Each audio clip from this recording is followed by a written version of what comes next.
Olá! No vídeo de hoje vou mostrar como definir a qualidade da imagem e o formato RAW, além de habilitar o formato RAW na Nikon Z30.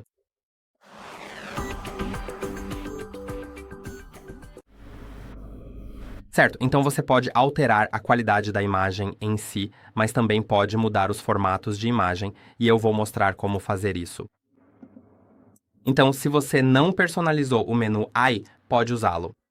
Se você personalizou, mais tarde vou mostrar como fazer isso nas configurações, mas o menu AI é mais prático se você não o personalizou. Depois você verá o tamanho da imagem, mas provavelmente não é isso que você está procurando. Mas você também terá essa opção de qualidade da imagem. E agora você pode definir para JPEG, JPEG básico, JPEG normal ou JPEG Fine. O básico terá a pior qualidade, o normal será apenas razoável, o Fine terá a melhor qualidade. Depois você pode definir para RAW, assim ele só irá gravar em RAW. Ou você pode definir para RAW mais JPEG básico, RAW mais JPEG normal ou RAW mais JPEG Fine. Porque lembre-se de que fotos em RAW sozinhas não podem ser visualizadas.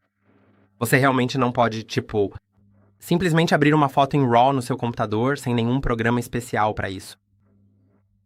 Porque fotos em RAW são feitas para serem editadas e depois exportadas em um formato diferente. Por isso existe essa opção de tirar em dois formatos ao mesmo tempo. Assim você pode visualizar o JPEG, mas também pode usar o RAW caso queira editá-lo.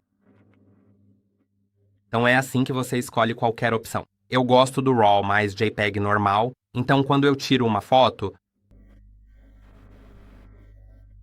eu posso simplesmente visualizá-la depois como JPEG. Ok, é isso. Eu posso visualizá-la como JPEG, mas também posso, se precisar, pegar a foto em RAW e editá-la no Lightroom, por exemplo, ou trabalhar no Photoshop.